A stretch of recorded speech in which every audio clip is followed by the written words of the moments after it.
Me da mucho gusto estar nuevamente aquí en la Escuela de Verano de Movilidad Social del CEI, y esta vez para hablarles acerca de la importancia de la riqueza en su sentido más tradicional sobre la movilidad social.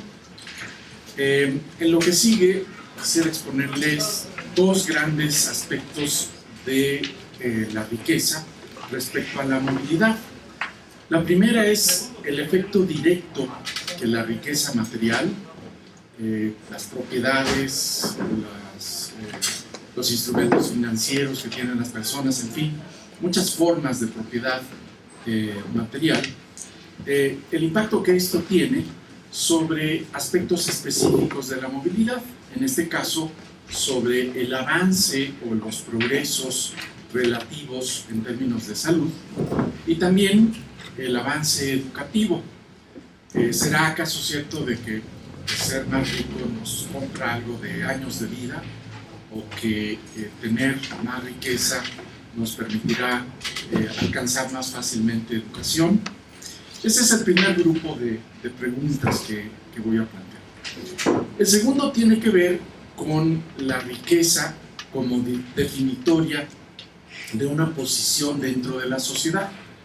Es decir, cómo podemos dividir a la sociedad de acuerdo a su riqueza material y otras características para formar clases sociales en particular. Y aquí el foco de atención es algo que se ha venido examinando cada vez más intensamente en los últimos años, y que consiste en la clase media. ¿Cuál es su tamaño, sus características, su progreso o retroceso, en particular en el contexto mexicano? En lo que sigue, en la parte introductoria, voy a hablar de los aspectos, digamos, conceptuales de estos dos elementos, para después ofrecerles a ustedes un avance de los cálculos que estamos haciendo dentro del CEI, de la riqueza material y su distribución. Más adelante veremos cómo se relaciona esta riqueza, esta medición de la riqueza, con indicadores de salud y de educación, para posteriormente abordar la descomposición de las clases sociales, o la descomposición en clases sociales de los oferentes de factores en México, y finalmente concluir con las principales características de estos elementos. Vamos a comenzar entonces con lo que corresponde a situar nuestro tema. A grandes rasgos podríamos partir de la idea de que las personas son poseedoras de activos, propiedades como tierra, capital natural, o capital físico, medios de producción, o financiero, aquello que permite reclamar propiedad sobre esta cantidad de capital físico. Pero también hay otro tipo de riqueza, que es el capital humano, principalmente asociado con la escolaridad, aunque no únicamente con ella, y otros tipos de capital como el conjunto de redes que tenemos, que es el capital social. Las personas, a través de los mercados, transforman estos activos en ingreso. Puede haber ingreso factorial, no factorial. Este ingreso les permite consumir, nuevamente a través de procesos, principalmente en este caso referidos al mercado, y este consumo les permite obtener cierto nivel de satisfacción. Cuando hablamos de los niveles de desarrollo dentro de una sociedad, en ocasiones nos referimos a estas variables que he mencionado, pero desde tiempo atrás se ha identificado como algo central, como determinante del nivel de vida de las personas, lo que estas personas pueden ser o hacer, sus capacidades en términos de cómo pueden funcionar dentro de la sociedad. Bueno, mucho del foco de atención ha estado en los funcionamientos, porque es donde definimos la situación de bienestar de las personas, pero nos vamos a concentrar en esta ocasión en los activos de las personas y en particular en dos de los activos, en el capital físico y financiero y también en el capital humano.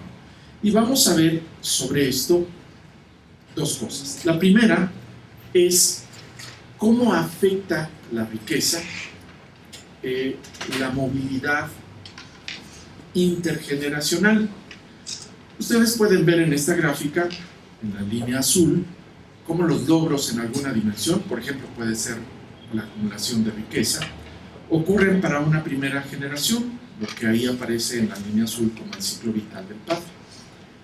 En algún momento de este ciclo vital, donde tenemos el tiempo en el eje horizontal, los padres forman una familia más extendida, tienen hijos y conviven durante cierto tiempo los hijos y los padres en el mismo hogar. Las condiciones de origen de los hijos, en este caso las características de los padres, y una de esas características es la riqueza que tiene el hogar, influyen a su vez sobre la trayectoria de los logros de vida de los hijos. Normalmente, en el análisis de movilidad social, lo que se ve es como algún punto del ciclo vital de los padres, lo tomamos como referencia, está relacionado con los logros de los hijos en algún punto del ciclo vital de ellos. Normalmente se ven los efectos de las condiciones de los padres sobre hijos mayores de 24 años. Pero hay un tiempo, este tiempo en donde conviven padres e hijos, en donde de todas maneras hay un efecto, y ese efecto está en buena medida asociado a la importancia de la riqueza del hogar. Ese es lo primero que vamos a examinar. En segundo lugar, vamos a ver la descomposición de la sociedad en clases. Y aquí, pues hay muchas formas de analizar las clases sociales. Las formas originarias, por así decirlo, de analizar las clases sociales, era identificando a grupos que tenían pues la propiedad predominantemente de algún activo productivo, de alguna riqueza, y que derivaban principalmente su ingreso de esa riqueza. Si nos vamos a Adam Smith, David Ricardo, Marx, pues estamos hablando de terratenientes como una clase social, los que poseían la mayor parte, si no es que monopolizaban la tierra. Había capitalistas, los que monopolizaban los medios de producción, trabajadores que únicamente tenían su trabajo, y de esta forma, de acuerdo a los activos que poseían y al ingreso que derivaban de ellos, se descomponían las clases sociales. Bueno, en tiempos más recientes se habla de clases sociales de una manera mucho más laxa. Por ejemplo, una de las formas más, recurrentes de hablar de clases sociales es ver el ingreso que tienen las personas. No importa qué origen tiene ese ingreso. Y podemos hablar, pues prácticamente en un sentido mercadotécnico, de personas de alto ingreso, ingreso medio y de bajo ingreso. Pero esto prácticamente ha abandonado el origen del análisis de clases sociales, que tiene que ver con la riqueza. Vamos a tratar de rescatar esto y para mostrar un poco el tipo de análisis que se está planteando, vayan ustedes a la gráfica superior izquierda. En el eje vertical ustedes tienen la demanda neta de capital, es decir, cuánto se compra o alquila de capital con propósitos productivos más allá de lo que se posee. Y en el eje horizontal ustedes pueden ver la demanda de trabajo, es decir, cuánto trabajo se contrata más allá de lo que se posee. Estar en este cuadrante significa ser un empleador, pero a su vez haber pedido prestado capital. Bueno, imagínense estar en este punto inicial, en este punto original, donde se tiene capital para contratar el trabajo propio. Si se realiza la actividad productiva con capital propio y con trabajo propio, tenemos un trabajador por cuenta propia, trabajando con su propio capital, y en los distintos cuadrantes tenemos otras formas de relacionarse con el mercado de factores que definen clases sociales. La movilidad que podemos identificar es, por ejemplo, de una persona que, siendo cuenta propia, contrata un préstamo, compra maquinaria y equipo, contrata más trabajadores, y a lo largo de esta flecha se convierte en un empleador neto. Ese es un tipo de movilidad a través del mercado de crédito. Pero si con su propio capital una persona puede hacer esa contratación de trabajadores, por ejemplo, ahorrando o heredando o a través de algún regalo, tenemos otro tipo de movilidad, que es esta movilidad. Se tiene la posibilidad aquí de contratar trabajo e incluso de prestar capital, ser un acreedor, por el exceso de capital que se tiene respecto a lo que se necesita para contratar. Aquí tenemos un conjunto de clases sociales y hay que ver dónde ubicamos a las personas en ese mapa en función de su riqueza. En las sociedades contemporáneas hay un fenómeno más complejo. El fenómeno más complejo es que pues, las personas no solamente se dividen entre quienes tienen capital y quienes no lo tienen, sino hay toda una gradación de propiedad de capital, desde quien tiene cero hasta quien tiene mucho, pero también cantidades intermedias. Entonces no es tan fácil identificar en el plano de la riqueza material dónde se está en una clase social. Pero por otro lado, hay otro tipo de activos que están jugando un papel muy importante en las sociedades contemporáneas. Les menciono dos de ellos. Uno es evidente, el capital humano. No es solamente la oferta de esfuerzo para producir, sino de habilidades. Y esas habilidades están repartidas de forma diferente. Ese capital humano depende de nuestra salud, de nuestra educación, de nuestra experiencia laboral, y entonces está también distribuido de forma diferente. Hay quienes son oferentes netos de ese capital humano, o sea, aquellos que ofrecen ese capital humano, y otros que demandan ese capital humano, y eso nos da otro tipo de relaciones en el mercado de factores determinantes de clases sociales. Pero además hay personas que en el proceso productivo pueden tomar decisiones en ese proceso de producción. Los supervisores, gerentes, directores, los grandes directores de empresas, por ejemplo, lo que hacen es controlar ciertos activos de las empresas, a pesar de que no son propios. Y eso significa que tienen por lo menos cierto acceso que otros no tienen a activos productivos. En este caso, la capacidad organizacional de una empresa. Un directivo no solamente recibe su salario, sino que puede tomar decisiones, por ejemplo, de si se va a cambiar cierto proceso productivo o no, o incluso decisiones mucho más triviales, como si puede tener a su disposición una limusina o un jet, y eso hace que tenga un poder diferente a personas que no están en posiciones semejantes. Bueno, eso también hay que reconocerlo como un activo, en este caso activos organizacionales, que dependen de la jerarquía en la cual se encuentre uno dentro de una empresa, aunque también dependiendo de la empresa en la cual uno se encuentre en algún punto de esa jerarquía. Y así tenemos en este diagrama que las personas pueden mejorar su posición en la ocupación en este sentido, o mejorar su posición por acumulación de capital humano. Una vía usual es que se acumula capital humano y se van obteniendo posiciones en el proceso productivo de mayor jerarquía. Pero es perfectamente posible, y lo vamos a ver, que algunas personas simplemente acumulen posiciones de jerarquía sin necesariamente acumular capital humano.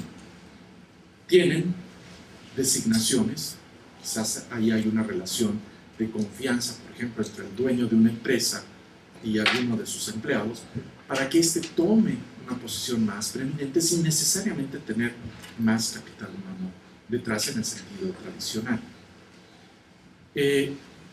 Este tipo de análisis también vamos a realizarlo de una forma general.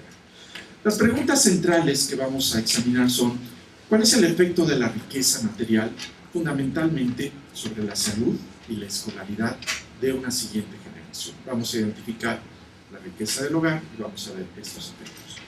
Y en la segunda parte vamos a ver cómo estratificamos a la sociedad en clases y qué características presentan estas clases, no solamente en términos de riqueza, sino también en términos de bienestar, quienes están mejor dentro de esta jerarquía de clases.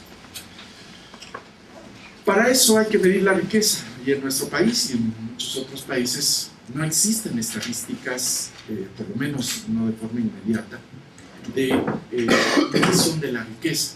Se tiene, por ejemplo, a veces indicadores del equipamiento que tiene un hogar, pero no se tiene información, por ejemplo, de la propiedad de acciones, de la propiedad de terrenos, de edificios, de otros activos. Sin embargo, en la encuesta nacional de ingresos y gastos de los hogares, lo que tenemos es un conjunto de ingresos, aquí están listados, que nos dicen que hay un flujo que proviene de la tenencia de ciertos activos. Ese flujo nosotros lo podemos capitalizar. ¿Qué quiere decir esto? Podemos imaginar que ese flujo tiene, digamos, cierta duración, y durante esa duración, si traemos a valor presente todos esos flujos, vamos a tener el valor estimado de ese activo. Para eso necesitamos tasas de interés y necesitamos la duración de los activos. En el caso de los activos financieros, en muchas ocasiones esto es relativamente sencillo. Si alguien tiene un CETE, por ejemplo, sabemos la tasa de interés de los CETES y podemos aproximar bastante bien lo que corresponde al plazo de vencimiento de ese CETE, y entonces capitalizarlo y ver cuál es el valor de ese CETE. En otros casos es un poco más complicado. Por ejemplo, si se tiene un terreno, ¿cuánto tiempo va a durar ese terreno? Prácticamente infinito, pero podemos nosotros sacar lo que se llama una capitalización por una anualidad que nos da el valor de ese terreno. En el caso de una casa o de un edificio, tenemos que calcular su depreciación, y aunque esto es muy complicado hacerlo activo por activo, sí tenemos información para el promedio de la economía y podemos usar esa información. Esto es precisamente lo que se hace: sacar el valor presente de esos flujos y obtener un monto de riqueza. Y lo mismo se hace para las deudas. Ahora, como ocurre con la encuesta nacional de ingresos y gastos de los hogares, esto pues no necesariamente refleja los valores nacionales, porque esta es una encuesta que puede contener errores. Por ejemplo, los ingresos de los hogares no corresponden al ingreso nacional equivalente que se mide en cuentas nacionales y se hace un ajuste. Bueno, aquí se ha hecho lo mismo. El INEGI reporta el total de activos financieros en manos de nacionales en México. Conocemos ese gran total, pero no su distribución. Pero combinando la encuesta de ingresos y gastos con ese gran total, podemos ajustar y tener una distribución de todos los activos financieros nacionales. E insisto, aquí también estamos tomando en cuenta deuda, aplicando el mismo concepto, capitalizando el valor de la deuda para ver cuál es el total de lo que se debe como si fuera un solo pago. Y lo mismo podemos hacer con la riqueza física. Tenemos el total de activos físicos que están en el país, y si descontamos de ahí los activos gubernamentales, los que corresponden a organizaciones internacionales y otros, tenemos únicamente los activos que son activos dentro del país, incluyendo el acervo de dinero. Bueno, después de hacer todo esto y asignarlo para cada individuo, tenemos esta distribución de la riqueza. Ustedes ven aquí la riqueza neta total como referencia. Tenemos desde el primer decil de riqueza total neta hasta el último decil. Y al final los valores promedio. Ustedes ven, si se van hasta el final, pueden ver que en promedio los hogares en México tienen una riqueza de 1.410.000 pesos. Y esta es la distribución de la riqueza neta. De hecho, el primer decil tiene una riqueza neta negativa, quiere decir que tiene más deudas que activos. Y cuando sacamos la diferencia, son deudores netos en esta economía. Lo que quiero destacar, sin embargo, es que cuando comenzamos con la riqueza positiva, en el segundo decil de riqueza neta, pues tenemos una riqueza neta de algo así como 250,000 pesos. Imagínense a una persona que, si contamos su casa, sus ahorros, en fin, todo aquello que corresponde a su riqueza, pues llegamos a esa cantidad. Es una riqueza relativamente pequeña. En el otro extremo tenemos una riqueza de 7,5 millones aproximadamente. Pero eso es solamente el 10% de la población, y dentro de ese 10% de la población podemos encontrar todavía mayor desigualdad. No lo hago aquí, pero podemos intentar establecer lo que tiene el 1% de la población de riqueza, y van a ver que son varios decenas, si no es que a veces cientos de veces más que lo que aparece. Observen que la riqueza física tiene una distribución menos desigual, y que la riqueza financiera pues tiene una distribución muy desigual. De hecho, es la más desigual. Lo podemos ver con más detalle aquí, cuando ya esto se ha traducido a riqueza por individuo dentro de cada hogar, dividiendo de acuerdo al número de personas dentro de cada hogar. Observen ustedes que la riqueza financiera bruta, bueno, aquí los deciles son de riqueza total neta. Ustedes pueden ver que el 10% de las personas que tienen más riqueza total neta tienen el 85% de los activos financieros, de la riqueza financiera. Solo 3.89% de las deudas. De hecho, las deudas están concentradas en el primer decil de riqueza total neta. ¿Cómo es esa deuda? ¿Perdón? ¿Cómo es esa deuda? Características así. Los activos que corresponden a esa deuda son principalmente préstamos que se han recibido de terceros, deuda financiera, por ejemplo, desde tarjetas de crédito hasta préstamos bancarios. Ese es el tipo de deuda que se está considerando. De hecho, es toda la deuda que se registra dentro de la encuesta de ingresos y gastos de los hogares, que puede ser desde amigos hasta instituciones. Bueno, la riqueza física, observen ustedes, está mucho menos concentrada, y si nos vamos al final con la riqueza neta ajustada, vemos que aproximadamente el 60%, un poco menos del 60%, está en manos del 10% de la población. Al final tenemos los índices de Gini. Los sorprendentes son los índices de Gini que corresponden a la riqueza financiera general o las deudas, que tienen valores extraordinariamente grandes. Es decir, la riqueza financiera está sumamente concentrada, no tanto así la riqueza física. Esto no es tan de sorprender si uno lo piensa más. Si uno se endeuda, puede obtener cierta riqueza. O sea, pues uno, por ejemplo, pide prestado al banco, tiene una hipoteca, tiene riqueza física. Esa riqueza física a lo mejor no es tan diferente a la riqueza física de alguien que con sus propios medios compró esa casa. La diferencia está en que, pues para que uno la tuviera, quedó endeudado mientras que otro no. Entonces, en el plano de la riqueza física puede haber diferencias que se cierren, pero en el plano de la riqueza financiera, estas riquezas se abren por la posesión de instrumentos financieros o por la propia deuda. De todas maneras, aquí lo que me sorprende es que no tengamos una concentración de la riqueza neta mucho más grande. Ha habido otras estimaciones indirectas que andan por el punto 70 de concentración de riqueza a través del Gini. No estamos muy lejos de eso, pero estamos con una riqueza ligeramente menos concentrada.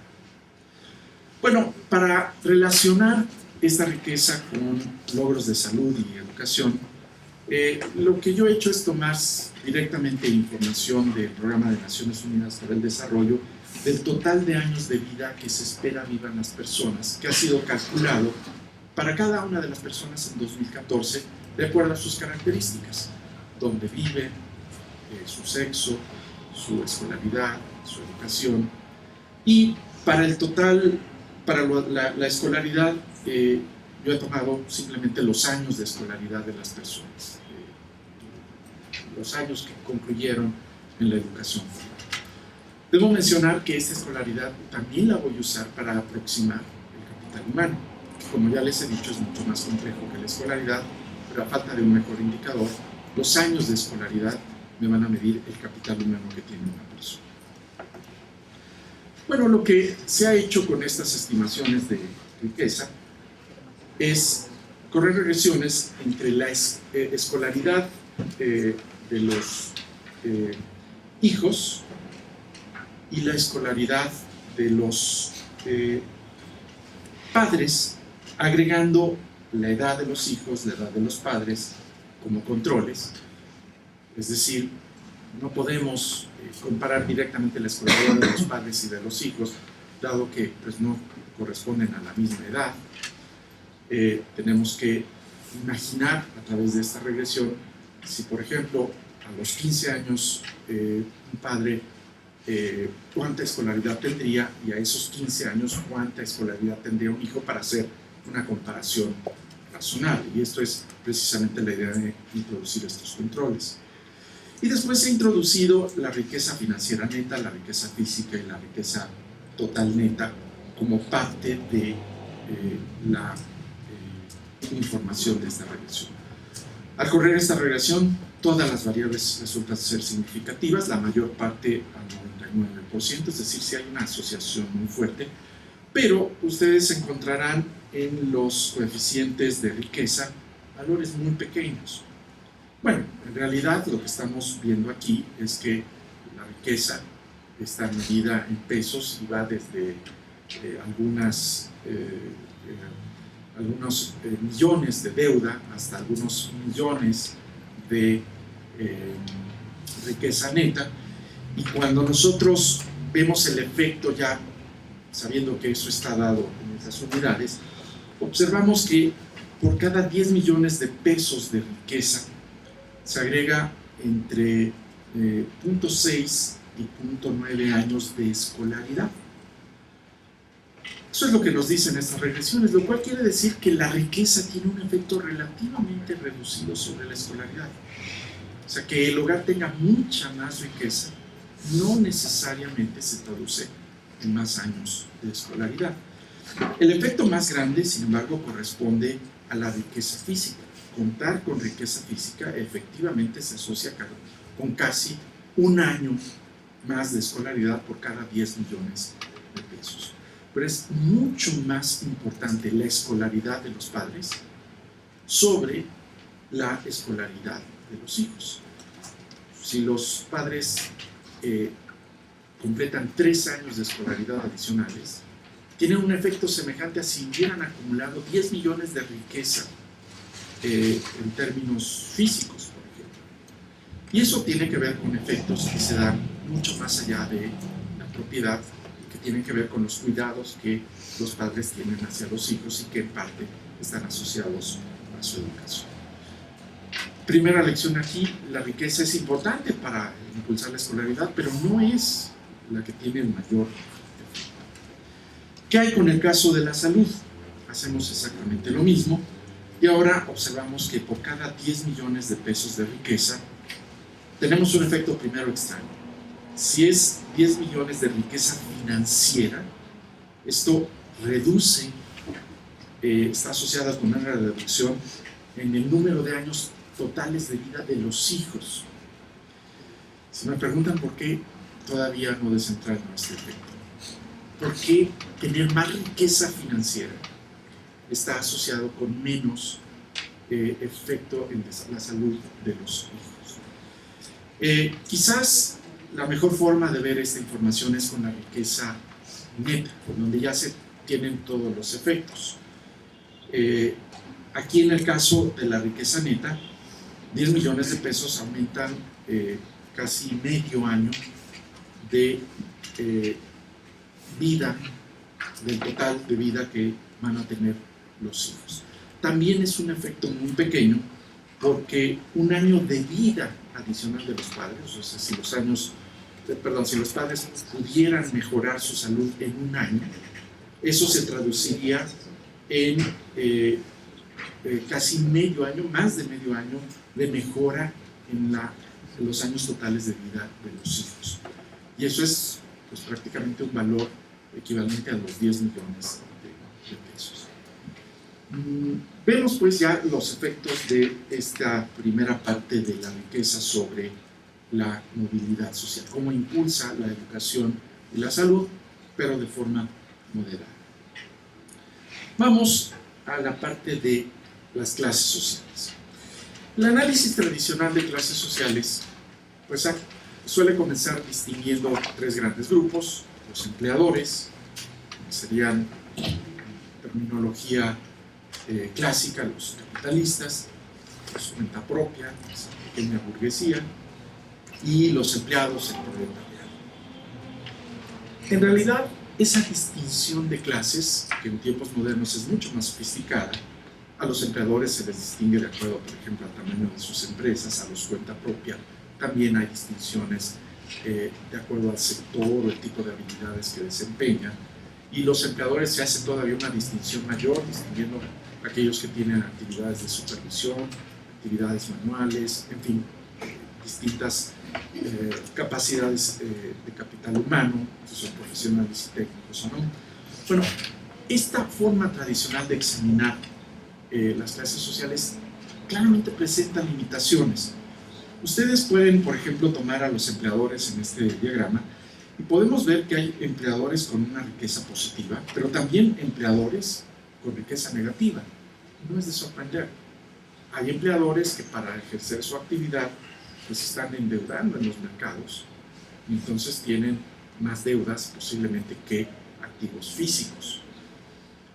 Eso lo que quiere decir es que esta distinción sencilla de empleadores, cuenta propia, empleados y luego hacer distinciones dentro de cada grupo no tiene, digamos, la capacidad de distinguir que dentro de cada grupo hay personas que recurren de forma diferente al mercado de crédito y que por lo tanto tener, por ejemplo, dos dueños de empresas idénticas no nos dice si uno de ellos tiene mucha riqueza, formó su empresa con su propio capital, u otro tiene mucha deuda y prácticamente debe toda la empresa. Vemos la empresa prácticamente igual para los dos casos, pero sus posiciones de clase son muy diferentes porque se han relacionado de forma distinta con la posición de capital a través del mercado de crédito. Esta forma de examinar las clases hay que entonces reelaborarla. Y ha habido muchos análisis para reelaborar esa forma de clasificar a la sociedad. Yo les voy a presentar uno en donde tratamos de distinguir a las personas de acuerdo a su capital humano, en este caso medido por escolaridad, y a su riqueza, y tratar de distinguir quiénes son relativamente ricos o relativamente con baja riqueza. Primero, dentro de cada sector productivo, el sector primario, el sector terciario, por ejemplo, hay distintos requerimientos de capital para generar un empleo. Se requieren 146,000 pesos en promedio en el sector primario para generar un empleo y 235,000 para generar otro empleo, pero en este caso en el sector terciario. O sea, estos son los requerimientos mínimos y máximos de riqueza en el caso de la economía mexicana en 2014. Pero también hay requerimientos de escolaridad. Por ejemplo, el sector primario requiere personas con un promedio de casi 6 años de escolaridad, mientras que el sector terciario tiene 10.4 años de escolaridad. O sea, son más demandantes en capital físico y humano, digamos, las actividades del sector terciario. Esto nos permite distinguir a los que tienen baja riqueza material y alta riqueza material. pero también a los que tienen alta escolaridad o alto capital humano, una aproximación, o baja escolaridad. Y ahí tenemos entonces una mezcla de posesión de activos. Además, aquellos que están en el sector primario tienen que combinar por cada año de escolaridad cierta cantidad de capital. La línea representa, de acuerdo a las cifras de la economía mexicana, cuánta escolaridad se requiere por unidad de capital en México. Si estamos por arriba de esa línea, estamos fuera, digamos, de los promedios de utilización de la actividad. Estamos usando demasiado capital humano en términos relativos en el sector agrícola. Y esto es lo que corresponde al sector servicios. Estas líneas van a definir un punto intermedio. Y esto es lo que nos va a dar nuestra clasificación de clases. Quienes tienen baja riqueza relativa están por abajo de ciertos mínimos, ciertamente abajo del mínimo absoluto, pero también abajo del nivel máximo, porque tienen mucho capital humano en términos relativos a su capital. Y luego hay quienes tienen alta riqueza relativa, y los que quedan en ese trapezoide corresponden a la clase media. ¿Qué es la clase media? Aquellos que tienen pues un capital humano y una riqueza física en valores intermedios de acuerdo al uso que se da de esos factores en la economía. Sin embargo, tenemos otro grupo. Hay un grupo de personas con baja riqueza relativa, pero que tienen un alto capital humano, tienen una alta escolaridad y además pueden tener puestos de monitoreo. Si alguien tiene baja riqueza relativa, pero alto capital humano, o aunque no tenga alto capital humano, tiene un puesto de dirección, de supervisión, se considera una nueva clase media. ¿En qué sentido clase media? Tiene un activo muy alto, capital humano, y otro activo relativamente bajo, que es el capital físico. Entonces, al promediar los dos, se tiene esta nueva clase media. ¿Cómo luce la economía mexicana respecto a estos diferenciadores de clase? Bueno, aquí hay mucha información. Vean ustedes lo que corresponde a la clase media tradicional, aquellos que están con factores de producción en los rangos intermedios. Era 14.59% de la población en 2010, aumentó a 2014 a 18.37%. La riqueza, sin embargo, de esta clase disminuyó. Sin embargo, su escolaridad mejoró un poco. Si ustedes ven, la nueva clase media es 19.83%, lo cual nos da algo así como que en la clase media en México existe, tomando estos dos grupos, como un 33% en 2010, y esa nueva clase media pasa a 22%, que combinada con la clase media anterior nos da pues 40% de la población en una posición de clase media. Estas dos clases medias han aumentado su riqueza y han aumentado su escolaridad en el caso de la clase media tradicional, pero la nueva clase media pues ha reducido ligeramente su escolaridad. Pero esto quiere decir que no se requiere ya tanta escolaridad para pasar a esa clase media. Observen ustedes que las riquezas de la nueva clase media son menores que las de la clase media tradicional, o sea, no son tan ricos.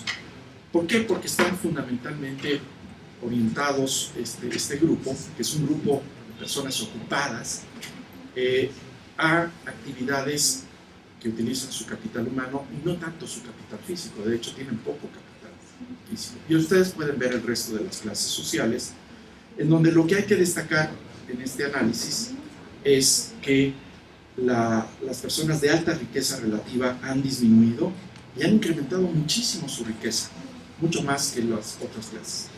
Y los de baja riqueza relativa, ustedes lo pueden ver aquí al final, ya excluyendo la clase media, la nueva clase media, pues han bajado el número de personas, pero también han tenido pues prácticamente un estancamiento en su riqueza. Es decir, entre los más ricos y los más pobres ha habido una polarización. La clase media ha aumentado, pero los extremos se han separado un poco de esa clase media. ¿Cuáles son las condiciones de bienestar de estos grupos? Aquí yo he cruzado esta información con el índice de desarrollo humano y sus componentes, un índice de salud basado en la esperanza de vida, un índice de educación basado en la escolaridad y un índice de ingreso basado en el ingreso, pero que castiga mucho los ingresos altos. De todas maneras nos dice quién está mejor en ingresos que otros.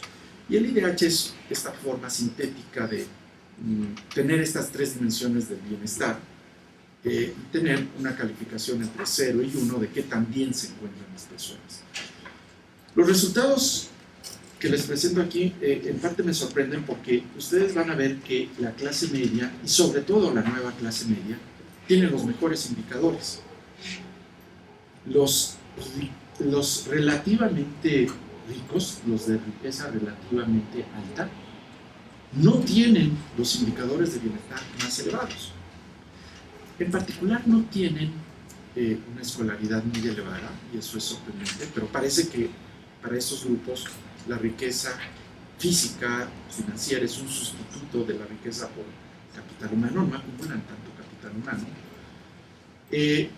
Y esto se traduce también en términos de la salud, no tienen niveles de indicadores de salud tan elevados. En términos de bienestar, estar en la clase media o en la nueva clase media es mucho mejor que estar en cualquiera de las otras clases. Y esto nos ayuda a entender un poco también la importancia de la clase media como generador de bienestar.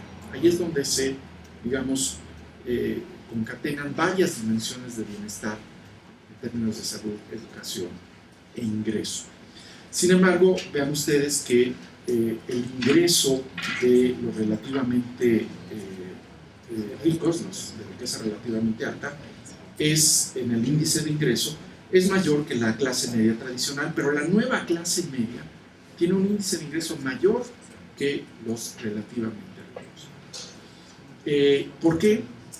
Uno puede relacionarlo con el resultado que anteriormente les mencioné, y es que no tiene tanto peso la riqueza para la formación de capital humano o salud.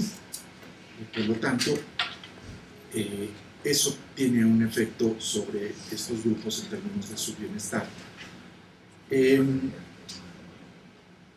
Pero quisiera enfatizar que los de riqueza relativamente alta, al presentarlos como grupo, pueden estar subestimando una fuerte desigualdad al interior del sector. O sea, podemos tener personas con riqueza relativamente alta porque tienen una riqueza muy baja, pero también, digamos, educación secundaria. Y eso significa que su capital humano es relativamente alto para esa riqueza, pero no son muy ricos en términos absolutos. En cambio, podemos tener personas con educación primaria, pero que tienen una riqueza extraordinaria, son dueños de empresas, de negocios, de propiedades, viven de sus rentas, y eso hace que aparezcan como mucho más ricos que buena parte del resto de la población relativamente rica. O sea, lo que hay que hacer es examinar las desigualdades al interior de cada clase. Sin embargo, esto ya nos da un principio para ver la importancia de la división de la sociedad en clases y sus consecuencias. Estas son las principales conclusiones. Es muy importante relacionar riqueza con cuestiones de bienestar, como salud y educación, también para dividir en clases sociales. La desigualdad de la riqueza es muy elevada en México y eso hace que se esté también dividiendo la sociedad en clases de una forma que también polariza otras variables de bienestar. Y quizás la conclusión más alarmante es que yo veo que hay una polarización de los extremos, a pesar de que hay un crecimiento del centro, y eso significa que a pesar de que esta clase media puede estar progresando, lo está haciendo de una forma muy modesta y está haciendo que los extremos se alejen de ella. Pues este es entonces un panorama general de la riqueza y su conexión con la movilidad social. Muchas gracias y estoy listo para sus preguntas.